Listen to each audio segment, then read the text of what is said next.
I've been binge watching Arvin S. Channel on YouTube, which is very fascinating because he talks a lot about theoretical physicists and quantum physics, which is something I'm very fascinated about. The last two videos, one is on entanglement, and the other one is on solipsism. Entanglement. The thing about entanglement is one of the theory behind it, by a man of a physicist by Bale. Forget his name, John Bale maybe. Um, and unfortunately, the format I'm gonna go with this channel is I like the stream of consciousness, kind of like a podcast, but you can kind of listen to this really in a relaxation format, and that's why the background is mainly about relaxations and whatnot, because it'll help you fall asleep, it help you think, it helps you kind of just put yourself in the mood of having deep thoughts, and listening to other people who also like to ponder.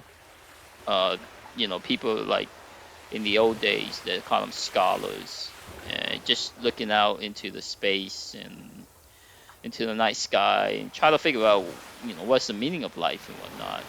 So that's the format I'm trying to go with. Unfortunately, um I don't want to re-record. I want to do things just out of the stream of consciousness, and without practice and whatnot, I'm not gonna have the most proficient output, and that's just the way it is. But entanglement, quantum entanglement, two particles, two spins built under a single wave function. And that single wave function determined that these two entangled particles are actually one particle, although they're separated by any amount of distance, will have alternate spin based on the wave function. And the theory behind this, according to this physicist, this is just, it may be super determinism, that we're really living in a loop, so to speak. This is already determined. It's a very valid theory. Um, Very fascinating to think about it, and it all ties to this whole matrix, this whole simulation, that I've been recently fascinated about. And the other one is solipsism, which says that you may be the only conscious mind. And I remember as a kid, I was wondering about that. I mean, could it possibly? My whole take on that is it's not likely. It's not likely. It's most, I think, and he did mention, I think he says it's not, synonymous with narcissism, which is like you think you're the center of the world. I met narcissistic people all the time. Um, all the time I meet narcissistic people. I think narcissism is more prevalent in our society, and all of us has some form of narcissism to a certain degree. All of us, including myself. Now, I keep my narcissism in check constantly. Keep my narcissism in check because of my logical mind. I like to think of myself as a thinking robot. I want to be as robotic and analytical, non-biased as possible, And it's gonna be very difficult, but that at least is my motivation. And my motivation in this whole channel is that how can we get the real truth? How can we obtain the real truth? The whole, you know, and it's so difficult because the truth is, like I said, is a lot of time it's just perspective, right? And my interpretation of the truth right now is based on my perspective, and your interpretation of the truth, if you don't have this higher level of thinking, you won't really understand what is the real meaning of truth. Right? You're suffering from uh, Dunginger Kruger. Um, if I'm pronouncing it right, it's just like Dunninger Kruger, I think is what it is. And all of us suffers from that. Even the smartest people, even very intelligent individuals, suffer from that effect. I debated individuals who has no, like, medical doctors who has multiple branches who would debate on topic that they have knows nothing about and still think that they know something about it just because they want to.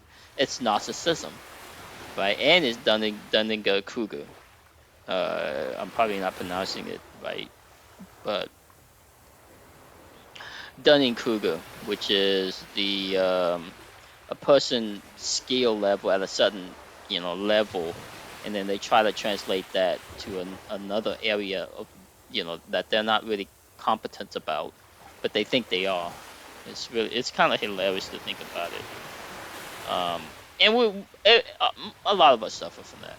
But going back to this Mandela effect, which is really a topic of interest of mine lately, is that the more I look at it, there are so many quasi Mandela effect out there that are being hijacked as Mandela, and you can see it everywhere.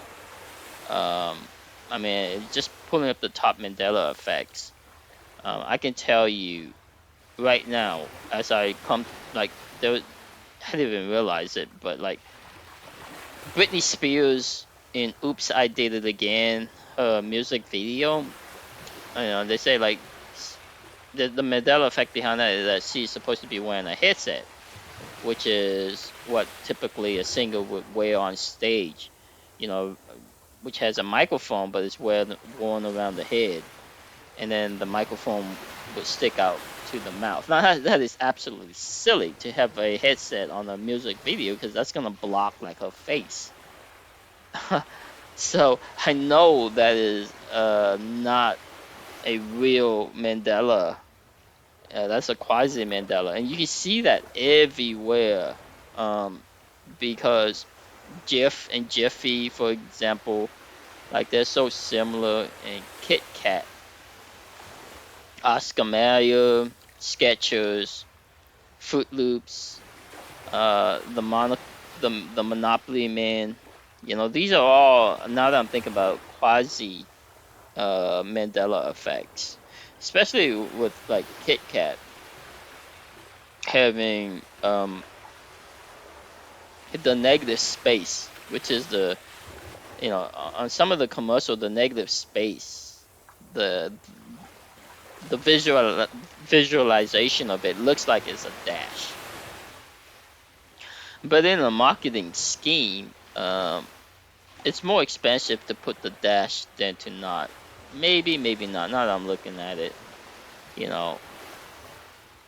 But I'm not gonna say it's a quasi. Same with the Fruit of the Loom. Like, and here's the other thing that I wanted to talk about is that the more I think about it, and it's unfortunate, but the more I think about it, this whole Mandela effect has pretty much corrupted my memory of all these visualizations and these old memories of I guess iconic things from back in the 80s, 90s, or whenever I first saw them. It's completely corrupt now that I cannot make heads or tail what my original memories anymore.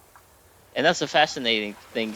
That's an insight that I didn't realize, was that my very first memory when I was introduced to looking at these details. They call them, Mandela effect details.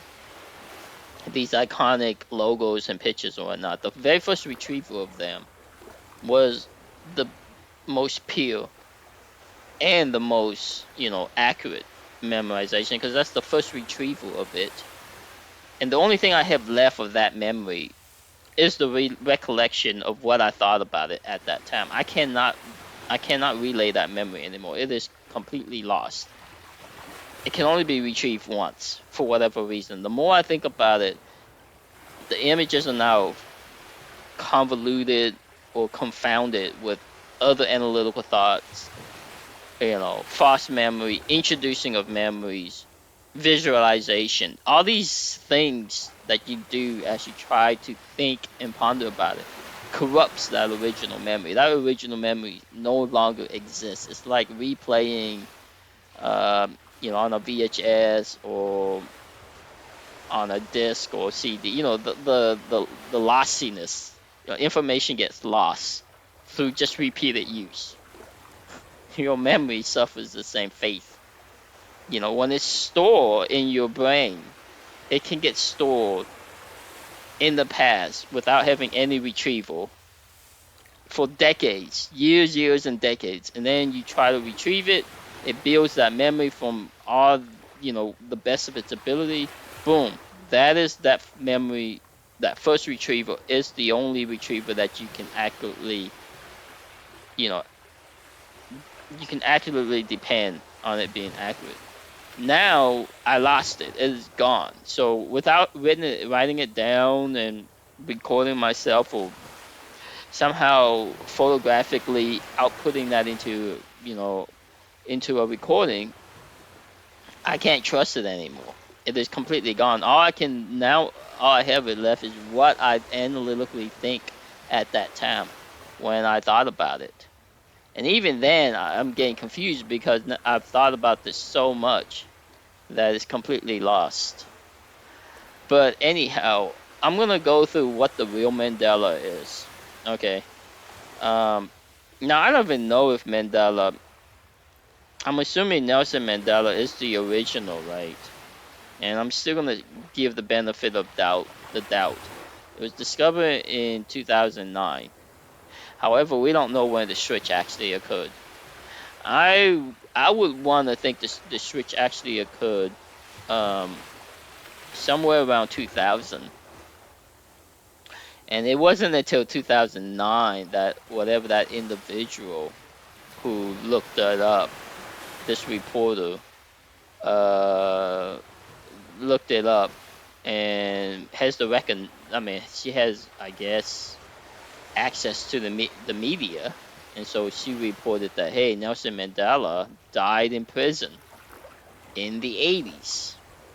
Now, the thing that I'm thinking about is I also have a recollection of it. It's not a strong recollection, but I don't disagree. I'm inclined to think that Nelson Mandela did die in prison in the 1980s. I did kind of remember the I guess the funeral or the event or something like that, right? So that's a positive in the sense that statistically I'm thinking that's legitimate. But when I took the Mandela effect test, I get 90% of them correct. And therefore, I concluded that the Nelson Mandela was part of these other logos or Mandelas, but they're not real Mandelas. I'm telling you, the only real Mandelas are like a few of them. There's only a few of them that aren't like psychological tests or switcheroos or plays on your memories, like the Berenstain Bears and the Berenstain Bears, or Curious George with the tail, or Sex and the City, Febreze, Oscar Mayer sketches. These, Pikachu's tail, Kit Kat. These are our quasi-Mandelas. All of these are quasi-Mandela. Same with the Mona Lisa smile. And I just saw a documentary on this recently that it's a visual. It's kind of like I was talking about there's a psychological test, and I think where the picture is resemble both Marilyn Monroe and Albert Einstein. And if you see the picture of Marilyn Monroe first, then you see this quasi picture that resemble both of them, but you don't see the other one because your brain stored the original picture that you saw, which is Marilyn Monroe. So the quasi picture, and the other group who saw Einstein would pick that this quasi picture would be Einstein. So it's kind of like a trick on your it's a psychological perspective kind of thing. And that's the thing with the Mona Lisa smile was that, and I it's a fascinating video on it. It was how the background, the horizon has the left horizon was, skewed from the right horizon, which kept your brain, kind of like trying to picture one horizon with the other, and that kind of make it an optical illusion that Mona Lisa is actually rotating or moving. It's kind of like like those psychological images where you can't tell if it's up or down or it looks like it's moving or whatever. It's kind of like that trickery of the brain, so to speak. And that's the thing about her smile too. If you look at her eyes only, if you focus on her eyes and she's kind of looking right at you, if you stare in her eyes, her smile looks more pronounced than, if you just look at her smile. And that's how they call it Mandela. They said she's smiling more than she is. No, she's not. It's just a quasi Mandela. It's a psychological. It's false. It's either false memory, psychological perspective, or switcheroos, or like the 3CPO legs, right? Being silver, like his silver legs always reflecting his gold, because silver reflects off the gold, and especially the backdrop and the lighting of a night, it always look golden. So it doesn't matter that he has a silver legs. It looks golden on like 90% of the time, because it's the silver leg is reflecting off of the golden leg. So that's not a true Mandela. So what are the true Mandelas? What are the true Mandelas? Um, Obviously, it's Nelson Mandela. That's a true Mandela, because you can't get a switcheroo. Why do you think he died in the prison in the 1980s? And there was this whole funeral. I remember, like people were saying how, and I don't even know the background of Nelson Mandela, but I'm gonna assume it's based on apartheid, right? And this is like South Africa, North Africa. So he was protesters or a leader in apartheid, and they put him in prisons. And it was a big thing when he died. It was a big thing because he died in prison. But he didn't die in prison. How can that be a switcheroo? How can that be a psychological? How can that be like a Britney Spears? Oops, he did it again, because most of her live performance has a headset on, obviously. But in a video, in a music video, you're not gonna have a headset on. That would be silly, because that's covering most of your face. But Nelson Mandela is an obvious Mandela. I can't explain it. The other thing is, statistically, you can say, well, if he died in the 80s, more people would remember that he died in the 80s. Enough people remember that he died in the 80s. Enough people. It's a statistical, you know, it's a statistical signal. So that's a real Mandela. Same thing. The one that I think is number one. You know, only because I remember it profoundly. I remember it. I don't remember it anymore, because, like I said, my memories are corrupted now. It's completely corrupted. But the Lucy, Ricky Ricardo, Lucy, you got some splaining to do. And I've been trying to look this up, and all the images and some of the GIF, I guess. Some of the images, you can see that he's kind of like, you can see the residual. It says like, Lucy, you got some splaining to do, but I can't, that scene isn't there anymore, because, there's only capturing something else that he's saying, but he's wagging his finger.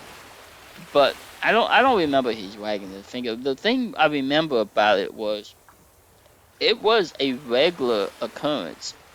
It was like a catchphrase. Lucy, you got some splaining to do, and Lucy would make that voice like, or something like, I don't know. Is that what she does? I think that's what she does. She goes like, something like that, right? Or maybe that's Laverne and Shirley. I don't know, but I think that's Lucy. And she makes a weird face like, something like she's, and that was a regular occurrence. But they're saying it doesn't occur. There is no incident of it. There is nothing about, Ricardo scolding or getting mad at Lucy. It's like this is in the 50s and 60s. It's common for men to get mad at women. Like that's a regular occurrence kind of thing. It's in the the, the subculture. It's a regular occurrence. Woman stay at home, man is the bread owner, men scold at women. That's a regular thing in the 50s and 60s. If I'm not mistaken, Lucy was, that was, I'm pretty sure it was started filming in the 50s and the 60s. So Ricardo saying, "Hey Lucy, you got some splaining to do," because he's always doing these shenanigans, and she's doing whatever these mischievous things that she does. Ricky, when he catches her in the act, he always does it. Now he doesn't do it on every episode, obviously, but he did it on a regular basis enough where it's in my brain, and they said it doesn't exist anymore. It doesn't exist anymore. How is that possible? I don't know. I don't know how is it possible, but it doesn't exist anymore. You say it's just like you confusing it with something else. No one has done a analysis on it. Like someone out there has to like say, you're confusing. There is like the thing about these real Mandela, um, like Nelson Mandela death, right? You can research these real Mandelas out there, and you won't be able to find a good explanation to reason why it happened the way it is. Like, why did we think Nelson Mandela died? There is no, as far as I know, there is no good explanation. Why did we think Ricky Ricardo says, "Lucy, you got some explaining to do," and you got all these antidotes and analogies or replays or parodies, right? You see all these parodies on everywhere on shorts and you know prior videos and whatnot of him, Ricky Ricardo, sculling Lucy or reprimanding her when she does something wrong, and yet we don't see that anywhere in the original. He doesn't do that on a regular basis, at least. Apparently, it's lost. I don't know. It could just be no one has really delved into this Mandela, um, and really research it, and or no one really care, right? They just think it's just false memory, or I that's what I thought too, right? It's the same thing with the simulation theory. I thought originally it's some goobish idea, but now everything seems to tie it into it.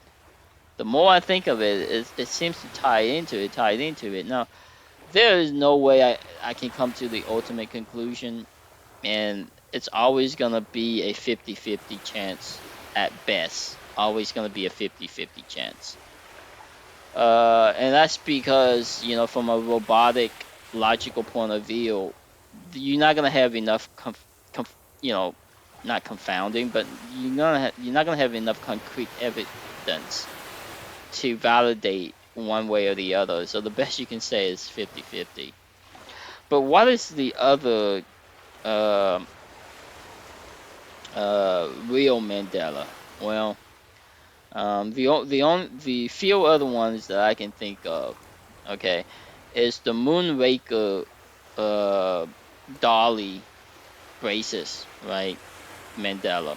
And the more I think about it, um the visualization I had keeps coming back to the fact that I didn't realize um Dolly is in the movie Moonraker. She was a not a she was a character in it, and she was shown multiple times throughout the whole uh, movies. That wasn't the only incident, but that incident I'm referring to is when she rescued Jaws, and she helps him get up from being after he fell down and got trapped. And he was stuck in this big wheel um, thing, and she helped him get out. And the thing about it was that she started to smile it's like a revealing kind of thing, right? She starts to smile, and then you can see she doesn't smile, open her smile, and then Jaws smiles, and you see these big old metal teeth. That is what Jaws is in James Bond. He's the iconic henchman with the huge big jaws. And then, it pans back to her, and then she replicate this smile, this big smile with braces, with braces. And if you look up braces in the 70s, that's exactly what she looks like. Was like like, you know, she looks like those big metal teeth braces in the 70s, and you can see those images. And I think the Brady Bunch had it, right? One of the girl in the Brady Bunch had it, and that was what she looks like. She looks like she had braces on, but she doesn't have braces on. And I justified my conclusion that she didn't have braces on is because her teeth looks like she doesn't have braces. Oh, I'm sorry. Her teeth looks like she's wearing braces because of the spaces. It's, yeah, could be. Could very well be that she just looks like she had braces. I mean, there's enough images and visuals and whatnot, but I'm just not convinced. I'm still thinking that she does have braces on for whatever reason. Because when I'm looking at these images of now, like I said, my memory's completely effed up by now. It's like I can't even retrieve these memories anymore because it's lost. It's completely all fuzzy up now. But I'm just basing it off of, you know, what I remember thinking at the time is that, she looks just like these kids in the 70s, and you pull up these images with these braces, the original braces, metal teeth, strapping across, and it was glistening in the sun. It was the whole thing was that her braces was glistening in the sun, and you can actually see the whole scene looks like when she revealed her smile, this big, bright smile with this. It just looks like she should have braces on. You can argue that it would be silly to put a grown adult to have braces, but if she's a grown adult, why is she wearing ponytail or piggy? What is that? Piggy tail or whatever? Uh, I forget what they call them, piglet tails. But the two braided on the sides, two ponytails, I guess. Why does she have that that perceived image of a kid, with glasses and piglet tails and with braces? And that's the only thing that's missing is the braces. It's completely wiped out. I still think that's a legitimate Mandela. So that's 3 Mandela that I think is legitimate. The other one I kind of concluded, and I'm not really sure, is that Shaggy from Scooby Doo with the Adam apple. And that's a funny one because if you look at um the theme video with Scooby Doo, right? And and I replay that. You can see that his neck is very, very long, right? He has a very long neck, and it just looks like he needs to have an Adam apple. But the thing is, I'm just maybe confusing it with the fact that when he does the Scooby snacks, or they're always giving him a Scooby snacks, he would swallow it, and it does a little, it does a, that picture of it going down his throat looks like it's an Adam apple. I don't know. That one I'm not completely sure about, right? Because you kind of